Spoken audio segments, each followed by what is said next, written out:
पांडुरंग हरी वासुदेव हरी। माऊली संत चांगदेवांच्या कानावर ज्ञानेश्वर माऊलींची कीर्ती पडली आणि त्यांनी माऊलींना भेटायचं ठरवलं। भेटण्यापूर्वी पत्र पाठवावं असा विचार करून त्यांनी पत्र लिहिण्यास घेतले, पण त्यांना सुरुवात काही सुचेना। तीर्थरूप लिहावं तर ज्ञानेश्वर वयाने लहान आहेत आणि चिरंजीव लिहावं तर माऊलींचा अधिकार फार मोठा होता। शेवटी चांगदेवांनी कोरा कागदच ज्ञानेश्वरांना पाठवून दिला। यावर मुक्ताईनं चांगदेवांना उलट निरोप पाठवला की 1400 वर्ष जगून तू सुद्धा तुझ्या पत्रासारखा कोराच राहिलास। चांगदेवांचं वय होतं 1400 वर्ष, मुक्ताई 14-15 वर्षांची, पण तरीही चांगदेवांनी जिला गुरु केलं अशी ही मुक्ताई। नामदेवांच्या डोक्यात काठी मारून मडकं कच्चं आहे का पक्क हे पाहण्याचा अधिकार असलेली मुक्ताई। आई वडील गेल्यानंतर आपल्या भावंडांची आई होऊन त्यांना सांभाळणारी मुक्ताई। एकदा तर एक अघटितच घडलं। ज्ञानोबा माऊली खूप रागावले, त्यांनी स्वतःला कोंडून घेतलं। त्यांचा राग काही केल्या शांत होईना। शेवटी ही चिमुकली बहीण पुढे आली। खरं तर तीही तहानलेली होती, पण भावाच्या दुःखापुढे तिला काही सुचेना।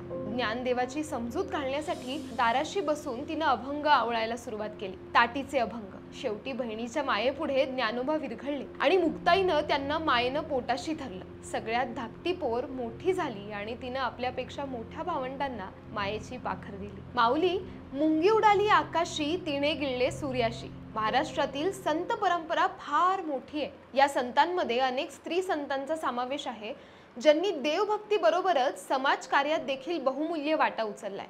ज्यांनी माय मराठीच्या सारस्वतात भक्तीचा मुळा फुलवला आणि मराठी साहित्याचे दालन भावसंपन्न केले।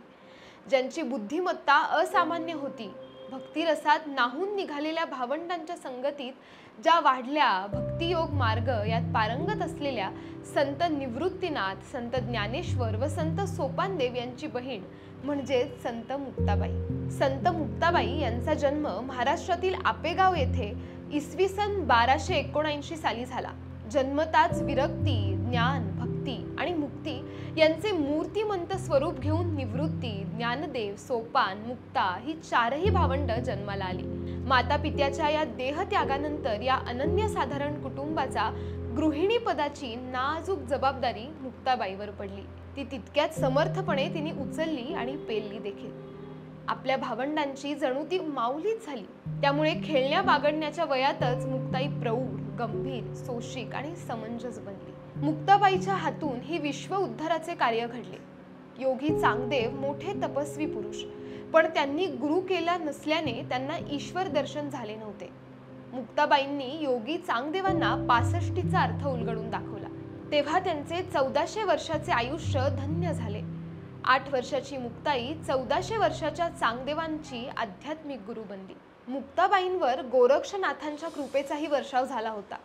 त्यानंतर त्यांना अमृत संजीवनीची प्राप्ती झाली। मुक्ताबाईंनी ज्ञानबोध ह्या ग्रंथाचेही लेखन केले आहे। संत मुक्ताबाईंनी रचलेले ताटीचे एकूण 42 अभंग प्रसिद्ध आहेत।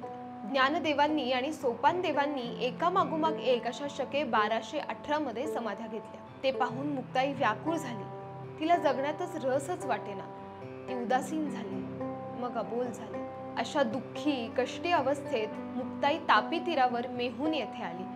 वैशाख वद्य दशमी शके 1219 या दिवशी वीज कडाडली आणि मुक्ताई वैकुंठवासी झाली। त्यावेळेस मुक्ताई फक्त 18 वर्षांची होती। छोट्याशा आयुष्यात या जगन्मातेनं स्त्रियांना अध्यात्माचं क्षेत्र खुलं करून दिलं। स्त्री संतांना, कीर्तनकारांना उभं राहण्यासाठी योगपीठ मिळवून दिलं। बोला पुंडलिक वरदा हरी विठ्ठल, श्री ज्ञानदेव तुकाराम, पंढरीनाथ महाराज की जय।